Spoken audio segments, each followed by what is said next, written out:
YouTube บ่ถ้าอยู่พี่น้องย่านี่มันล้มนี่คือมันมันอย่างโอ้ยคือตอนน่ะก็ยังให้อยู่แล้วน้องตุ๊กบ่อยากให้ก็ต้องได้ให้แล้วมันนี่มันห่อนดิฮอนตอนนั้นกับไปอยู่ให้ผัวเจ้าแค่ว่าเวลาว่างๆก็ตัดไม้มาแก่มาใช้รถไถนะเฮ็ดเตียงวันนี้พอได้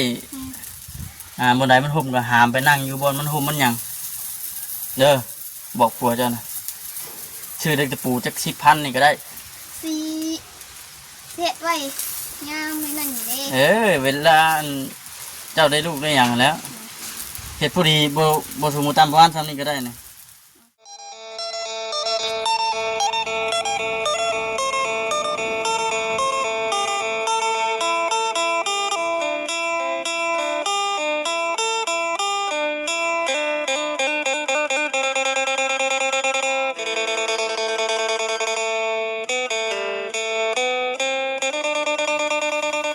ขายยังไงขายขัวแล้วก็ปิ้งแหละแต่ว่าระมัดระวังนะกันไปออกไปข้างนอกบนไกลคือเขาคือผู้หนึ่งผู้เดียวเด้โอ้ยใส่แต่หันยังสูงแล้วเอาคือผู้หนึ่งผู้เดียวตะกี้ยังว่าผู้เดียวไปแบบง่ายๆไปแบบสบายอยากเล่นก็เล่นอยากย่างไว้ก็ย่างปิ้งคาทุ่มอย่าแตกไปซ่าคือเดี๋ยวนี้ได้พี่น้องน้องเพิ่นมี2คนจะได้บัดนี้มีลูกจะได้น้องตุ๊กเพิ่นวันนี้ถามซื้อว่าสิตั้งซื้อจังไดให้ปิ้ง5,000พอกินบ่ปิ้ง5,000อยู่เฮือนว่าปิ้งอยู่ซั่นนี่เด้อปิ้ง5,000ปิ้งปิ้งซั่นแล้วก็มุกที่เฒ่าไว้ขายปิ้งคือกันเนาะ5,000บาทแม่ขายปิ้งกับขายยังไงขายปิ้งขายจามหัวใจบ่แม่นจามไตปิ้ง5,000กีบซ้ำนี่แหละปิ้งซ้ำนี่ละบ่น้อยบ่ใหญ่ซ้ำนี่เลยเมื่ออุดหนุนนี่เด้อนี่บ่น้องตุ๊กเมื่อซื้อซอยนี่ย่างไปได้เลย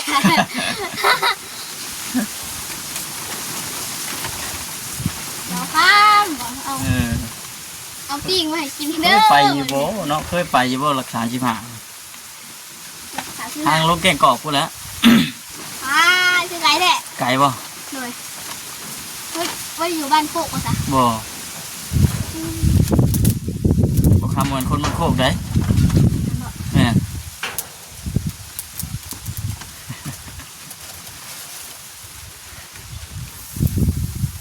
บ่กินฮอดน้องบ่กินฮอดอยู่กินฮอดไฟหลายที่สุดระหว่างพ่อกับน้องมิกน้องยังอีกเด้อน้องติ๊กบ่น้องติ๊กน้องมิกกินฮอดน้องมิกกินฮอดผู้น้อยเห็นบ่สร้างว่าเขาเคยเลี้ยงเจแดงๆผู้เด้ว่าเลี้ยงน้ำกันกับกับนั่นเพิ่นไปปากเซ่ตรงนั้นนี่แต่น้องนั่นแหละเลี้ยงเพิ่นเลี้ยงแต่พอดใหม่เลี้ยงน้ำกันแล้ววะบ่าวเคยเห็นอยู่เลี้ยงน้ำกันแล้ววะกับน้องแต่น้องมิกน้องอันติ๊กเลี้ยงมีแต่แม่แล้วก็น้องแล้วก็ติ๊กนั่นเพิ่นตอนนั้นน่ะเพิ่นติดยาหะนะเจ้าน่ะกับพ่อแหละนั่นแหละทำบุคคลจังว่าครอบครัวน้องๆคนแบบโบอุ่นโบสมบูรณ์แบบอะไรพี่น้องเนาะแบบแต่ละคนคือพ่อเลยคือที่พูดเนาะพี่น้องพ่อกับอ้ายเป็นกันตั้งแต่ใดมาเลยเนาะแล้วก็โบได้เปลี่ยนแปลงอย่างขนาดพี่น้องเป็นอาชีพเรื่องเก่ากันเลยFC ก็คือที่พูดอยู่ส่วนร้านมีแต่น้องเลี้ยงคนน้องนี่เป็นว่าดินตอนหยาบเขายังท่านขายอย่างเนาะจังว่าเมื่ออยู่คนนี้อยู่ดินมูลดินมั่งดินแม่เจ้าของแต่ว่าขายดินขายดอนก็ผู้เป็นลูกเป็นเต้าก็บ่ได้ฮู้นำนะพี่น้องเนาะ เพิ่นบ่ได้โทรมาบอกมาหยังวันนี้มีแต่ว่าทั้งบ่จิตเพิ่นว่าได้จะดินดอนตรงเนี้ยมีแต่ว่าอยู่นี่แหละว่าบัดนี้ ดูนี่ ไปอยู่โซนตัวนั้นบ่ แม่ จะได้ทางทั้งพุ่นอีกเนี่ยเนาะเพราะแล้วจะถ้ามันมีเครื่องอุปกรณ์มาพอได้เนาะมีเครื่องเป็นไม้เป็นหยังหรือว่าหาเองก็ได้บ่ ไม่เป็นนี่ ไม้เสาไม้หยังไงเด้อจะสิเอาใช้ ไม่เซานี่ฮะขอซื้อน้ำเพิ่นก็ได้ ไม้เสาอะนะ เลย เป็นนี่เด้อใช่ไม้คือเป็นคางมันเลยหาไม้ ทางมีโบเนี่ย หาไม้ล้ำไม้หยังที่ได้ในป่าในหยังเนี่ยติ ยีดงเพิ่นหลาย อืม ไปตัดแม่ติดงเลยดิ โอ้เห็ดกระต๊อบซ้ำนี่ก็พออยู่ได้น้องตุ๊กเลยเนาะ โดย เห็ดบ่ใหญ่พี่น้องเห็ดพอดีใช่ไหมแต่ก็เห็ดกระเทิบออกมาพอได้ พอได้อยู่อันก เลย ำเดี๋ยวสิอยู่นี่บ่อยู่นี่ก่อนบ่ อยู่นี่แหละ อยู่นี่ก่อนดิ โดย FC เพิ่นก็ย่อมอยู่เลยพี่น้องเพิ่นก็ชื่นชมอยู่น้องๆเพิ่นก็ได้คือสิฮักคือสิแพงก็ดีดอกว่าซั่นอืม เมื่อวานนี้ได้เงินเต็ม200,000 เงินน่ะใช่ เงินเต็มปุ๊บอ้อย เงินได้ปลูกอ้อย โดย200,000กับเขาแน่ อืม แล้วก็ มาแล้วแม่นฮอดเมียเลย 200,000เขาแล้วก็ยังอยู่น้ำกินน้ำละมวน เอาบัดไปผัวไปเฮ็ดเวียกอีหยังได้เอาเงินให้ที่โตเท่าไหร่ มึงเศร้านี่ แต่ละมื้อต้องเอาให้เท่าไหร่ แต่ละมื้อนะหายละมื้อละ20,000 มื้อเช้าเพิ่นกีบ เนาะ กลับมายังคือเก่า หายหายหา60เพิ่นก็บ่เอา บ่ โดย ฮอดแสดงว่าเราอยากประหยัดซอยเมียเด้อซั่นน่ะ 20,000เพิ่นก็ ชาวพันยังตีว่าหลายอยู่ โดย ให้500กีบซั่น 20,000เพิ่นกินแต่ก็จีก้อนหนึ่งเลยจ้ะ เออ เพิ่นส่วนเหลือก็กลับมาให้น้องคือเก่า ก่อนหนึ่งเท่าไหร่ก่อนหนึ่ง10,000ก็ยัง10,000กีบเนาะ โดย เอามาใส่เอามาให้เมียถือไว้มื้อเช้าก็ถือไปเก่าอีก มึงเศร้านี่เพิ่นคอค่ะเพิ่นคอขาดแต่น้ำคก อืม น้องก็ให้เพิ่น20,000 ให้3,000กินน้ำคุกอัน10ติ โดย อันกะจี้10,000แล้วเนี่ยเลยซอย จักเงินเนี่ยนะ ฮะ สิเหลือมาจักว่า อ๋อ นี่แหละพี่น้องเนาะปิ้งไปปิ้งมาพลิกไปพลิกมามันสิสุกอยู่บนน้ำตุก อย่าละไม่ น้ำตุกเพิ่นปิ้งชุดแล้วก็แม่นไปกินน้ำกันบ่เด็กๆมาอยู่ในกินข้าวรวมผ้ากันอยู่บ่ กินของหอมผ้ากันอยู่ อืม คนนะก่อน1 โมง 2 โมงเพื่อจะได้กินเขาอะนะ ไผ ป้า ต่างบ่อ้าวเพิ่นก็กินหึงแท้ เราเมืองเลย บ่ฮู้ชัก น้องค่ะน้องอดบ่ได้ที่น้องค่ะ จังมุมจะกิน ผู้เลือกเอาเลยเขากิน11 โมง 2 โมงขึ้นไป ว่ามันอยากข้าวแล้วก็มันกินแล้วนะเนาะบ่ต้องอดมันโอ้ยน้องตุ๊กไปอยู่เพื่อนเจ้ามีให้เลยเบิ่งนี่มันมีแต่ไก่นอนบ่เถิน เอาแม่นผูกไก่ไปนอนอยู่ อืม อยู่ผูก บ่ถ้าอยู่พี่น้องย่านนี่มัน มันลมนี่คือว่ามันมันหยังโอ้ยคือตอนน่ะก็ยังให้อยู่ดอกน้องตุ๊กบ่อยากให้ก็ต้องได้ให้แล้วบัดนี้มันมันร้อนเดิ คนตอนนั้นกับไปอยู่ก่อนน้ำไม้พอได้ดอกอะ อ๋อให้ผัวเจ้าแค่ว่าเวลาว่างๆก็ตัดไม้มาแก่มาใส่รถไถนะเฮ็ดเตียงบัดนี้พอได้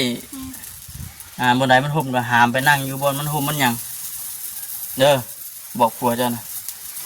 ชื่อเด็กตะปูจัก10,000นี่ก็ได้ 4 เฮ็ดไว้งามไว้นั่นอยู่เด้ เวลาอันเจ้าได้ลูกได้หยังแล้วเฮ็ดผู้ดีบ่สมมุติตามประมาณซ้ำนี้ก็ได้นี่ท่านี้เรียกว่าตามโพดบ่ตามโพดมันสุกได้นี่เนาะ ซื้อเอามา ช่วงบ่ค่ำตอนได้ลูกใหม่ๆนี่ก็ป๊าดพี่น้องเป็นพ่อใหม่บ่จักหยังก็เผาเมียแหละสมใส่เว้ย นั่น เมียนี่ให้กลัวตกหมดแล้วลกทั้งเป็น เดี๋ยวมัน ฮ้อน เมียน่ะหัวเราเวรกรรมที่เมียแหละสำบายอ้าวนั่นเด้ เอาดีได้อเพิ่นว่าอยู่กรรมอยู่หยังนี่กันตกหมดแล้วลกเพิ่นว่า หัวแหละไปนอนวัดคืนถูกว่า จักกินน้ำห้อนแน่จักกันย่างไฟแน่ เพิ่งกินน้ำห้อนเพิ่งจำเจวนั่นแหละบ้าน กินหยังกันระวัง กินได้แต่ค่ะ ไก่สีอย่างเดียว เรียบร้อยไก่ผัวบ่มีหรอก วันนี้ จะกินของกันผัวเพลงโลดอันนี้ เฮ้ย โอ้ยน้องตุ๊กนี่ผัว มาเลยจ้ะไม่ ฮะ ไม่ขายเพื่อนกินบอก บ่เลยเอามาก็มีแต่ว่าง่ายๆก็อยากผู้รักผู้ใหญ่เพิ่นเบิ่งนํอยู่กับเพิ่นฮู้ในใดคลำในอะไรเพิ่นมากินก็มากินมีแต่เพิ่นให้กิน แต่แนวเพิ่นกิน เจียว ลืมเลย เจียวหัวค่ะ จีทำนองนั้นแหละลืมเลยมันดนเลยหลายปีเลย5 ปีเลย พี่ลูกบอกค่ะ 3 ปีก็เป็น17 มื้อ นึกมือเอาไปแกคนล่ะ คนหนึงลูกชายอย่างนั้นก็ได้ ทราย พอดีเนี่ยซ้ำลูกวัวไล่นี่จะลูกเมียวไล่นี่แหละ 3 ปีกันเลยค่ะ กำลังดื้อกำลังซน ดื้อก็ดื้อเลยก็ป่วยนี้ก็มุนเบิดผลเตะ บอกเออ ไม่ผมก็ป่วยหน่อยดิ ผลเตะก็มุนเบิดผลทิพย์เหลืองเงี้ยก็เตะนี้ขึ้น เวลามันแดดมันห่มก็เก็บขี้เหนียวขี้ตองไปน้ ที่ ำเว อ ลา ยู่ตรงนี้วะ ผัวเจ้ามาเลยผัวเจ้านี่พวกขาดพยังเป็นโขดกระตอกกระตุกนี่เก็บปวดเข้าไปจุซุกเลยบ้อง ยังเอาหอมมาซื้อ ปิ้งไปน้ำซีมไปน้ำคืนว่ายิ้ม ท่านซุกเข่าชานนี่ก็ตักมาใส่หม้อก็ซีมเลยทั้ง ว้า ยังมาท่านละพดเป็นยังย่ำกูพวกกันด้วยเลยคือโนนี่แหละคนมักซีมได้ใช่แต่เทว่าเราบ่ซีมปิ้งปลาอยู่ค่ะคนมักซีมแต่ไปลงไปหาเพิ่นโดนในระดับพี่น้องตั้งแต่กี่ ไก่บ่ ฮะ ไก่บ่ บ่นะอยู่แถวเฮือนนั่นแหละ ว่ามีบ้านไก่บ่คือ ไผ บ่าว บ้านน้องเป็ดเคยได้ยินบ่แถวบ้านนั้นแถวบ้านนั้นจานแถวบ้านนู้นย่างนี่แหละ เคยไปหลิวอยู่ แถวน้าจานแถวนู้นย่างนี่แหละ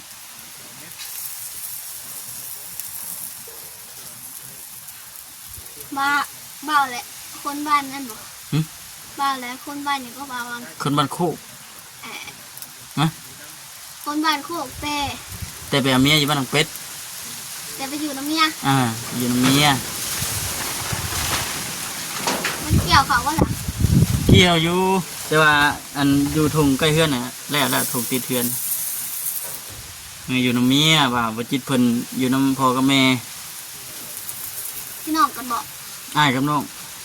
บ่ฮู้เลยบ่เชื่อดอกมาเท่าไหร่ปียังบ่จักอยู่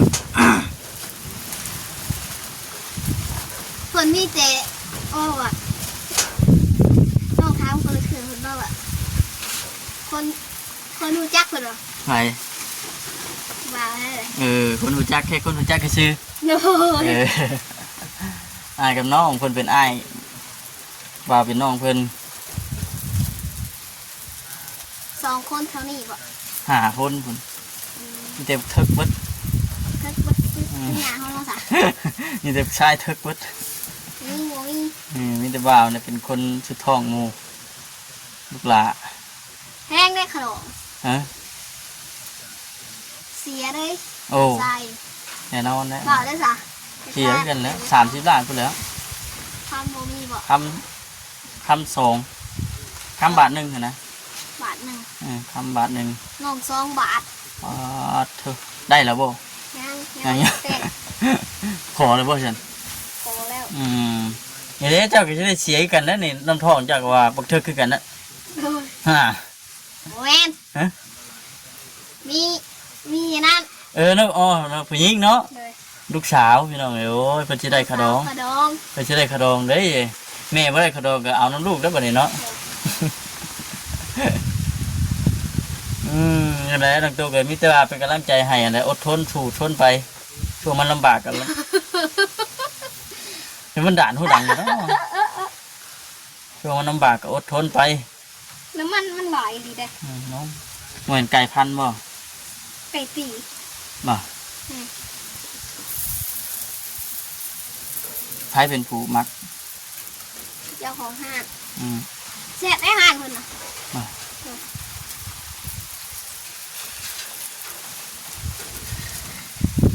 น้องไปซื้อภูละเถื่อนอะแนวหนึ่งไงแนวหนึ่งรถขึ้นแถมให้ ชื่อนั่นหนึ่งเพิ่นแถมนั่นหนึ่งอีก เลย โอ้คักได้เป็นเพราะเขาไปดื้ออยู่เสียว เพื่อนตนน้องเด้เครื่องท้องเลยเพื่อนว่ะเครื่องที่ยางออกมาเนี่ยเพื่อน เอากล้วยมาสั่นขึ้นแถมให้ ปีหนึ่งเพื่อนเศร้า บำรุงคนท้องบำรุงคนใหม่มานเอาคลิปนี้คือสิประมาณนี้แหละน้องเลยเนาะมีแต่ว่าปัญหาปัญหาเลยจะได้เข้ามาหาใหม่เด้อจะอดทนสู้ทนไปก่อน ได้เกี่ยวเขาบ่วะ พูดแล้วบ้านนี่ก้มหน้าหลังสุฟ้าหน้าสุดินมาได้บ้านนี่ บริถ่ายลงว่าสะ หายลงเบิ่งอยู่บ่ติดตามเบิ่งอยู่บ่ ยู ปัญหาปัญหาสิ่งสิได้มาเห็นอยู่บ่คลิปตัวเองเห็นอยู่บ่อายบ่ อา อายยังอ่ะนะ โอเคน้องตุ๊กแล้วสบายดี สบายดี ใส่ปิ้งไก่ด่านหูดังโอ้ยตื่น ดมเที่ยวจะดมเนาะ เที่ยวในดม เที่ยวจะดมปิ้งไก่อยู่ฉันป่ะพี่น้องเนาะจังไดก็มีแต่ว่าสิจบคลิปก่อนจังไดก็ขอบคุณหลายๆเด้อพี่น้องเด้อเนาะโอเคพี่น้องสบายดี